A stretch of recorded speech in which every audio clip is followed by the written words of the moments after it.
현행 기초연금 제도는 지난해 5월 2일 날 통과된 걸로 알고 있습니다. 저희는 그래서 그 당시 2년간의 거의 사회적 논의가 좀 활발하게 이루어졌고요.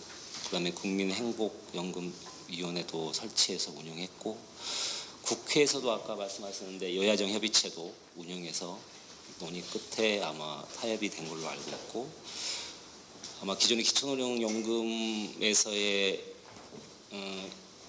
연금 금액보다는 약 한 2배로 해서 시간은 한 14년 정도 일찍 일단 그런 성과를 얻었고, 현재 지금 계시는 그 노인 빈곤율이라든가 이런 부분이 너무 심각하기 때문에 이 부분에 대해서는 지금 당장이라도 필요할 것 같다 해서 이런 모습 때문에 제도를 조속히 시행할 수밖에 없었고요. 그래서 그런 면에서 있어서 다행히도 사회적 합의를 해주셔서 7월 1일부터 시행하게 된 걸 지금 정부로서도 참 다행으로 생각하고 감사한 마음입니다. 그래서 지금 저희가 1년간에 한번 성과를 해보니까 약 한 68%, 그러니까 저희가 원래 70%를 생각을 하고 있었는데 한 68% 정도 약간 부족한 면이 있지만요. 다만 이제 공적연금, 그러니까 특수직연금 대상자들은 기초연금 수급을 안 하게 돼 있기 때문에 이분들을 제외하면 약 한 69.2% 정도 이렇게 차지하고 있는 상황입니다. 그리고 지금 현재 한 440만 어르신들이 지금 기초연금 혜택을 지금 받고 계시는 거고요. 그다음에 이 중에서 약 93% 정도가 어르신들께서 전액연금을, 그러니까 단독 가구 같은 경우는 20만 2,600원, 부부 합산, 그러니까 어르신들 가지게 되면 32만 4,610원 정도를 받고 계시는데요. 그래서 저희도 이제 아까 말씀하신 설문조사도 한번 해봤어요. 저희가 왜냐하면 설문조사가 물론 완벽한 건 아니지만 저희가 6월경에 한번 해봤는데 대체로 만족하고 계시고, 그다음에 도입한 거에 대해서 상당히 큰 의미를 두셨습니다. 그리고 잘했다 이런 말씀도 하셨고요. 그다음에 이제 저희가 그러면 도대체 이 기초연금이 도입돼서 우리 어르신들이 생활이 어느 정도 향상됐을까, 이것도 한번 저희가 정부 차원에서 좀 한번 조사 연구를 한번 해봤는데요. 그게 이제 통계청 가계활동조사라고 해서 통계청에서 매년 가계활동 조사를 합니다. 여기에 이제 어르신 가구도 있고 전국 가구를 하고 있기 때문에, 그래서 그런 분들도 해서 해봤는데 약 이전소득, 그러니까 공적 이전소득이라고 해서 정부가 어르신이나 노인께 드리는 소득인데요. 이 부분이 약 한 9만 원에서 10만 원 정도 올랐고요. 그 기초연금 도입 이후로. 그다음에 이제 상대적 빈곤이 계속 상대적 빈곤이 오늘 또 말씀하셨죠. 이제 최고 이제 우리나라가 이제 OECD 대비 상당히 심각한 수준이라는데 이게 한 4.1% 정도 수준으로 일단 좀 하락하는 추세여서 상당히 다행스러운 게 그동안 계속 상대적 빈곤율은 계속 오르는 추세였거든요. 그래서 이제 이게 좀 하락해서 하는 추세였고, 소득 5분위 배율이라고 전체 노인 어르신들 중에서 상위 20%하고 하위 20% 계시는 소득 격차라고 있습니다. 이게 이제 보면 이제 기존에 10.5배였는데 약 한 7.9배 정도로 축소되는 그런 효과를 얻었습니다. 그래서 이제 그런 부분 때문에 당초 도입 취지에 어느 정도 부합하는 성과가 나올 수는 있었고, 또 이거에 대해서는 상 다행스럽다 이런 생각을 하고 있습니다. 네. 그다음에 이제 그다음에 그제 정도에 저희가 국민연금이라고 임의가입자 제도라는 게 있습니다. 왜냐하면 이제 법적으로는 국민연금에 가입하지 않는다 하더라도 자발적으로 임의가입하실 수 있는 분들이 있거든요. 대부분 이제 연세가 좀 중년층에 계시고 주부님께서 많이 또 이용을 하시는데, 그 당시 이 임의가입자 부분이 그 당시 기초연금 사회적 협의 과정에서 또 국민연금 협의 과정에서 상당히 많이 다운됐었어요. 왜냐하면 아까 토론자나 발표 말씀하셨지만은 국민연금에 대한 신뢰라든가 이런 부분이 좀 사회적 논란이 있었고 약간 오해가 있었습니다. 그래서 이제 그렇다 보는데 이번에 이제 발표가 약 한 22만으로 최대치에 또 오르는 그 통계가 나와서 상당히 좀 그것도 참 다행스럽다고 생각하거든요. 아직 저희 나라 국민연금제도가 88년도에 도입돼서 아직 성숙되지 않은 상태입니다. 그래서 전체 우리 어르신들 중에 국민연금 받으신 분들이 약 한 30% 수준이거든요. 나머지 분들은 지금 연금을 아예 받지 못하시거나 받는다 하시더라도 상당히 그 가입 기간이 짧기 때문에 상당히 적은 액수를 받으시는 거죠. 그래서 이제 그런 부분을 고려하고 또 아까 우리 임경지 위원장이 말씀하셨는데 이게 항상 저희가 이제 사회제도를 만들고 저희 대표적인 복지제도를 하더라도 항상 재원은 생각을 하고 해야겠더라고요. 아무런 재원에 대한 생각 없이 무조건적으로 제도를 고친다고 하는 게 그게 쉽지는 않고 우리 그 당시 기초연금 그 협의 과정이나 사회적 협의 과정에서도 우리 대한노인회에서도 우리 이심 회장님도 그 부분에 대해서 또 많은 양보와 또 어떤 결단을 내려주신 면도 있고요. 그래서 1년 동안 시행을 했기 때문에 지금 제도가 사각지대나 수급자가 받을 수 있음에도 불구하고 못 받으신 분이 있거나 또 뭐 홍보가 안 됐다던가 이런 부분을 좀 최대한 내실화하려고 하는 작업을 하고 있고요. 저희가 이제 하고 있는 게 이제 거주 불명 어르신도 많으시더라고요. 보니까 한 8만 명 정도 되시더라고요. 거주 불명하신 분들. 이런 분들 하나하나 저희가 연락해서 그분들 거주 불명이라 하면 보통은 이제 아마 저희가 알아보니까 뭐 빚이 좀 있으시다든가 뭐 개인적 또 가족적 사정 때문에 따로 계시다든가 이런 분들이 많으시기 때문에 이런 분들 일일이 또 전화하고 또 저희가 찾아가셔서 또 기초연금 신청을 할 수 있게끔 해드리고 또 아까 이제 소득 인정조사 말씀하셨지 않습니까? 복잡합니다. 왜냐하면 이제 사회복지제도라는 게 기초생활수급도 마찬가지지만 좀 복잡한 면이 있거든요. 그래서 이제 저희가 이제 한번 신청하시게 되면 번거로우시잖아요. 왜냐하면 소득 인정 기준이 이제 어느 정도 됐는데 떨어지시면 수급자 타격이 상위 30% 돼서 그래서 그런 분들 같은 경우는 저희가 수급자 이력 관리제라고 해서 한번 신청하시고 그 해에는 수급 인정이 안 되신다 하더라도 매년 저희가 자체적으로 조사를 해서 동의를 해주시면 저희가 다시 한번 자체적으로 해서 인정되시면 다시 연락해서 신청하십시오 어르신 이렇게 말씀드리는 이런 제도도 생각을 하고 있고요. 그다음에 이제 아까 재산 말씀하셨고 생계형 재산이든 아니면 재산이 너무 과도하게 우리 사회복지제도상에 한다. 그래서 그런 면에 있어서는 저희가 이번에 이제 지금 입법 예고 중인데요. 재산의 소득 환산율이라는 개념이 있습니다. 왜냐하면 이제 저희가 아까 타워 팰리스 얘기도 하셨고 하는데 우리나라 그 정서라고 할까요?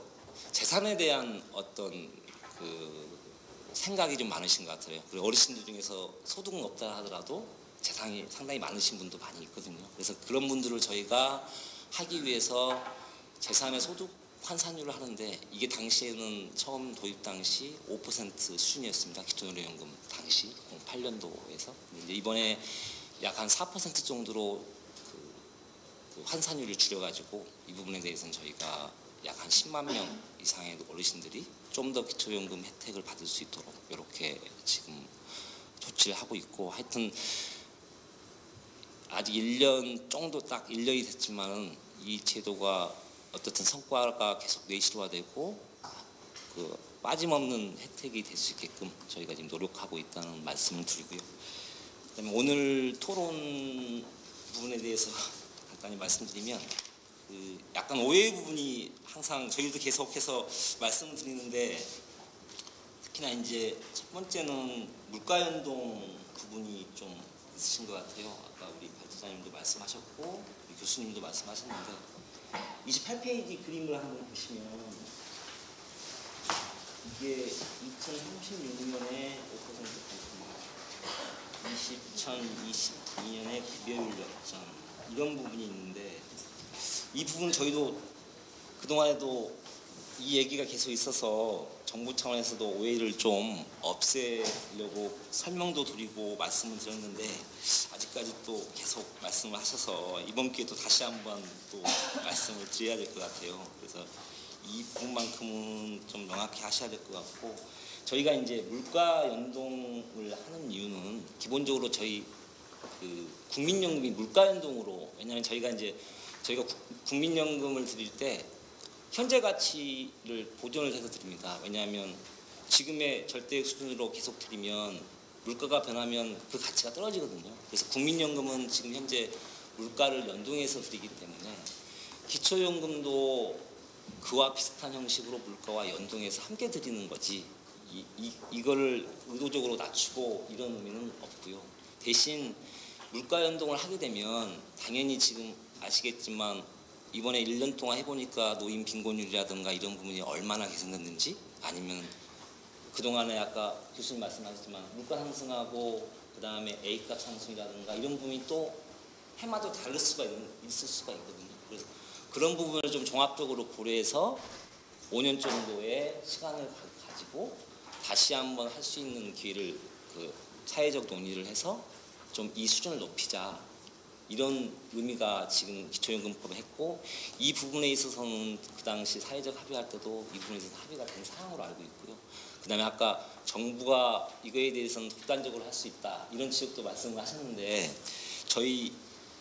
제가 한번 바로 읽어드리면 기초연금 부칙에 보시면 6조가 제도개선위원회 설치라는 항목이 있습니다. 아까 말씀하신 것은 본문이고요. 법에는 부칙이라는 게 있는데, 그래서 여기 보시면 기초연금과 국민연금의 장기적인 제도 발전을 위하여 국민연금법 4조에 따라 실시하는 국민연금 재정계산 일정에 맞추어 재정 상황과 노인 빈곤 감소 효과를 점검하는 제도개선위원회를 국회에 설치 운영한다, 이렇게 되어 있어요. 그렇게 되면 아까 5년 동안 실태조사도 하고, 그 다음에 노인 빈곤율 상황이라든가 물가 상승률 이런 부분을 종합적으로 고려하고 국회에서 제도개선위원회를 설치해서 아마 이 부분에서 충분히 또 논의가 될 거라고 생각합니다. 그래서 이제 이 부분이 합리적으로 결정되고 하는 게 중요하고요. 저희 정부 차원에서도 이런 부분을 지금부터 준비를 하고, 또 왜냐면 이제 저희가 이제 노인 빈곤율하고 뭐 노인 가구 실태조사, 아까 박지사께서도 이런 세부적인 조사, 기초생활수급자 노인께서 어떻게 생활하고 계시고, 아니면 또 다른 분들은 또 노인 생활 실태가 어떻고, 이런 조사를 해야 되는데 이 기존에 있는 통계나 이런 부분이 아주 명확하게 모든 걸 알려줄 수 있는 통계는 부족합니다. 예를 들어서 상대적 빈곤율을 계산할 때도 저희가 재산을 보지 않습니다. 그러니까 실제 나오는 소득만 보기 때문에 재산이 많고 적음에 따라 상대적 빈곤율이, 이분이 상대적 빈곤에 있냐 없냐에 따라 재산 비중을 전혀 안 보기 때문에 이게 통계 왜곡도 생길 수 있거든요. 그래서 그런 부분을 통해서 실제 기초생활보장 수급자 노인분께서도 어느 정도 어려우신 건지, 아까 최저생계비가 턱없이 부족하다고 말씀하셨는데 이제 그런 부분도 함께 또 고려를 해야 되겠죠. 마침 이번에 이제 기초생활보장도 그런 문제점이 많이 있었습니다. 그동안에 지적이 있었고요. 그래서 부양의무자 기준이 너무 가혹하다. 그다음에 최저생계비 급여 수준 자체가 너무 일률적이라서 기초생활수급자가 되면 모든 걸 다 받으시고 안 되시면 하나도 수혜 혜택을 못 받는다. 이런 비판 때문에 이번에 7월 1일부터도 맞춤형 급여로 제도 개편을 이루어졌거든요. 물론 이게 이제 충분한 수준인지 이런 부분에 대해서는 당연히 다른 의견도 있을 수 있을 건데, 그래서 이런 부분까지 종합적으로 좀 고려를 해서 기초연금 제도는 좀 얘기하는 게 나을 것 같고요. 그 다음에 말씀하신 게 이제 지방 재정 얘기를 하셨어요. 그래서 지방 재정 얘기는 근데 저희 공무일단 그렇습니다. 어르신께 국민 기초연금을 드리는데 이게 단지 중앙정부만의 책임인가? 우리 기초연금법에도 분명히 국가와 지자체가 함께 해야 된다는 거고, 이건 일정의 지자체도 일정한 책임을 지는 거고요. 그 다음에 저희가 그 당시 기초노령연금 당시 국고보조율이 평균적으로 약 74%인 걸로 제가 알고 있거든요. 74%였는데 지금 08년도에 평균 국고보조율이 71.4%였는데 올해 77.4%입니다. 그만큼 이제 저희 중앙정부에서 부담하는 국고보조 그 비중은 상당히 높아졌고요. 그다음에 저희가 중앙정부에서 지자체에 드릴 때 국고보조 비율은 재정 자주도와 노인 그 비율입니다. 그러니까 상대적으로 인구 중에 노인 인구 비율이 많으면 국고보조율을 더 올려드리는 거죠. 근데 지금 현재 우리가 계속적으로 고령화되면 당연히 우리 어르신 인구 비율이 높기 때문에 당연히 국고보조 비율은 계속해서 올라갈 수밖에 없는 상황이고 이 부분은 당연히 추세적으로 이어질 수밖에 없습니다. 그래서 그거를 고려해서 설계를 했었고요. 그다음에 중앙 정부와 지방 정부의 재정 그 이관에 대해서는 저희가 13년도 말 정도에 저희가 중앙 지방 간 재원 조정 방안을 마련을 했습니다. 그래서 이제 그 당시에 지방 소비세를 5에서 11% 인상했고 또 보육 보조율 그 당시 옛날 무상보육 때문에 그 지방 문제 때문에 또 많이 시끄러웠는데 논란도 있었고요. 이 부분도 어느 정도 보완을 해드리고 그래서 이런 부분을 공동을 하게 되면 그래서 종합적으로 좀 고려해서 중앙과 지방의 관계는 좀 이루어졌으면 좋겠고 그다음에 이제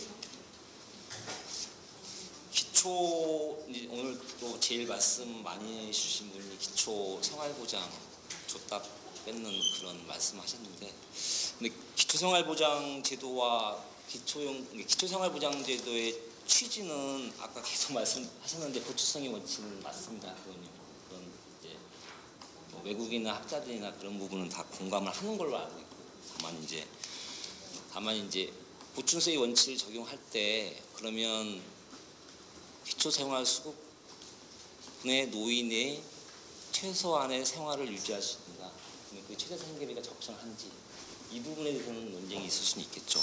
그리고 그런 차원에서 저희가 이번에도 맞춤형 복지로 개편하면서 실질적으로 현금급여 그 부분을 약 한 4.9만 원 정도 올리는 효과를 이번에 시행으로 이루어졌고요. 그다음에 기초생활보장제도가 혜택이 되면 대부분은 지자체나 각종 정부 부처 사업 중에 많은 사업 지원이 많이 나가게 됩니다. 단지 소득 지원뿐만 아니고요.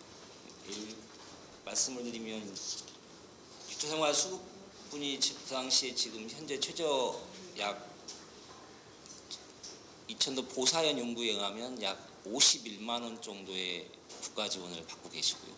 나머지 차상위 계층, 그 다음에 비수급 빈곤층이라고 해서 부양의무자 기준에 걸려서 소득은 최저생계비 이하인데도 불구하고 기초생활 수급자가 안 되시는 분들이 평균 10에서 12만 원 혜택을 받고 계십니다. 그래서 그런 부분까지 종합적으로 고려하면 이런 측면에서 줬다 뺏는 그게 아니고 이미 기초생활 수급자는 현행 제도상 충분히 보호를 하고 있다는 게 기본적인 방향성이고요. 다만 이제 그 부분에 있어서는 오늘 말씀하신 것처럼 다양한 의견이 있을 수 있기 때문에 그 부분에 대해서는 또 검토가 되어야 됩니다. 그래서 그 정도 오늘 말씀드리고요. 마지막으로 이제 그 오늘 이제 말씀하시는 게 오늘 이제 박 지자께 말씀하셨는데 더 많은 어르신에게 더 많은 금액을 지급해야 된다는 내용이 많으신 것 같아요. 그러면 이제 당연히 재원 얘기가 당연히 나올 수밖에 없거든요. 그래서 이제 제가 사회복지세 얘기도 해주셨고, 그래서 이제 다만 이제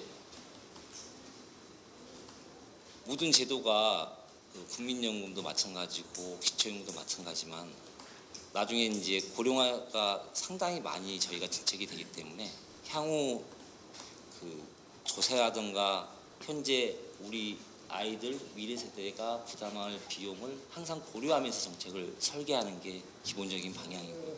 이 부분도 함께 사회적 합의가 이루어져야 될 것 같은 생각이 듭니다. 그래서 그 오늘 토론회 때 나왔던 이 좋은 말씀은 또 잘 새겨 듣고 또 가서도 또 관련 과와도 전달하고 이렇게 하도록 하겠습니다. 오늘 담당 주무부서 과장님이시기 때문에 기초연금 제도의 지금 그 성과, 그다음에 지금 토론자분들이나 발제자분이 제기하신 문제점에 대한 그런 얘기들을 해주셨습니다. 뭐 항상 이 공방을 주고받다 보면 다 만족스럽지 않죠. 그래서 나중에 이제 플로에서 좀 이따가 말씀을 듣도록 하겠습니다. 그래서 이제 5분의 토론을 다 마치도록 하겠고요. 조금 전에 말씀드렸지만 오늘 아무래도 주제가 기초연금이다 보니까 문제다 보니까 어르신들께서도 많이 와주신 것 같고요. 그 다음에 노인복지 관련 또 종사하시는 분들도 좀 있으신 것 같고요.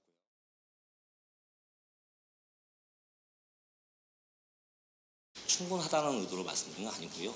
이게 이제 보사연에서 저희가 빈곤 시트를 한 조사 과정에서 나온 수치고 이거를 그냥 중립적으로 말씀드리는 거고요. 이것 때문에 뭐 최저생계비가 모든 우리 어르신들이 그 독립적인 생활을 충분히 할 수 있게끔 충분한 규모냐 이렇게 말씀드리는 것은 약간 오해가 있으신 것 같고요. 그다음에 아까 쪽방이나 이런 부분 사각지대 문제는 저희가 지금도 그 부분에 대해서는 그 지자체나 아니면 저희 공단이나 저희 통해서 항상 발굴하려고 노력하고 있는 중이니까요. 오늘 말씀하신 내용을 잘 새겨 듣고 또 검토해 보도록 하겠습니다.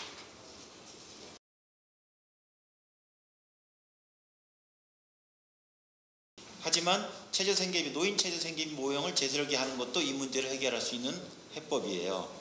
그러니까 아까 뭐 뒤에 말씀드리려고 그랬는데, 그러니까 보충성 지금 소득 인정액에서 기초연금만 빼버리면 보충성 원리와 충돌하게 됩니다. 그래서 여러 지금 과장님들 그림 말씀하셨고, 제가 이 문제 갖고 접해보니까 사회복지 학자분들도 이걸 많이 하세요. 근데 아마 이명 대표님이 이거에 진짜 탁상 공론이라고 아까 중계하셨던 건데, 이 가난한 분들의 복지 제도라는 게 보충성 원리든 등등의 이론이 있을지언정 그 이론이라는 게 결국은 최저한의 기본 생활을 보장해주기 위한 이론적 기반이지 않습니까? 그럼 이번에 똑같이 노인의 기본 소득이 20만 원씩 새로 오르게 되는데 맨 아래 계층 분들만 여기서 줬다 뺏는 보충성 원리가 적용되면 빠지지 않습니까? 그러면 이 문제를 어떻게 해석할까? 그러면 최저생계비 제도를 손보면 해결할 수 있죠. 그래서 노인의 최저생계비를 1인 최저생계비 60을 80만 원으로 올리면 돼요. 그리고 그거는 여러 명분을 만들면 되죠. 노인 가계 지출의 여러 특성들을 반영하면. 근데 노인 가구 유형만 새로 올리면 또 다른 한부모부터 시작해서 여러 가지 유형이 나올 거잖아요. 그래서 아주 구조적으로는 전체 특성별 가구 모형에 따른 최저생계비의 상향 재설계가 필요해요. 근데 이거는 아시겠습니다만 굉장히 논란이 많고 작업이 많이 걸리는 거예요.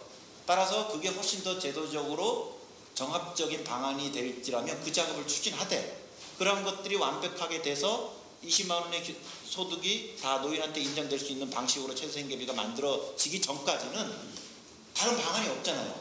그럼 소득 인정액에서 일단 기초연금을 빼야죠. 저는 그런 면에서 우선순위 질문을 저는 굉장히 잘해 주신 것 같은데, 학자분들이 우선순위에 있어서의 관념에 빠져 있는 것 같아요. 그러니까 20만 원 드려야 되는 건 맞아. 그러면 최저생계비를 손봐야지. 언제 그걸 손봅니까? 이번에 맞춤형 기초생활보장제도 하는데 그걸 제기하셨나요? 그리고 그 제도 구조의 특성과 시간이 많이 요하는 거란 말이죠. 그러면 이론적으로는 최저생계비의 재구성을 말씀하시더라도 사회복지 학자분들이나 저는 과장님도 일단은 소득 인정에서 빼는 우선 조치를 해야죠. 저는 아까 이제 인권과 도덕의 문제라고 생각이 듭니다. 그러니까 보육이나 장애 쪽은 가구 특성별 지출을 소득 인정액에서 반영을 해줘요. 그래서 그 양육비나 이제 장애연금 받은 거를 소득에서 빼주죠. 근데 노인 가구는 노인 가구 특성별 지출이라는 게 반영이 되지 않아요. 그래서 이 기초연금을 노인 가구 특성별 지출로 인정을 해가지고 거기에 예외 조항으로 같이 삽입을 하면 될 수 있는 문제일 것 같아요. 아까 말씀하신 거 전적으로 동의를 하고, 두 번째는 그 충분하냐의 문제인데요.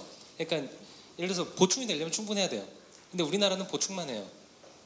그러다 보니까 예를 들어서 이만큼 낮은데 우리나라 뭐 최저임금이나 최저생계비 이게 충분하다고 생각을 하시는 분들이 많아요. 최저생계비는 최저생계고 최저임금은 최저임금이지 그 밑으로 주면 안 된다는 거지, 그것만큼 주면 된다는 얘기가 아니거든요. 근데 많이들 혼란을 좀 가지고 악용하시는 것 같아요. 알면서도 모르지는 않을 거예요. 똑똑하시니까. 그다음에 그 재산의 소득 환상의 문제인데, 아까 5%에서 4%로 낮췄다라는 거 그 의의는 있습니다. 근데 그 예를 들어서 우리나라 국민기초생활보장제도에서도 소득 인정액이 있잖아요. 한 4.4%, 4.5% 정도 돼요. 근데 그게 어떻게 계산한 거냐면은 2년 동안 24개월 동안 그 집을 뜯어 먹으라는 거예요. 1 나누기 24하면은 4.몇% 나와요. 즉 다시 말해서 재산의 소득 환산액이라는 거는 그 집을 2년 동안 처분하세요, 그 뜻이거든요. 처분해서 먹고 사세요. 그게 재산의 소득 환산 제도예요. 그 제도를 폐지해야 맞는 거예요. 아니면은 그 제한을 두거나요. 그 외국에서도 그런 식의 보완 정책들이 많은데 그 잘 안 들으시더라고요.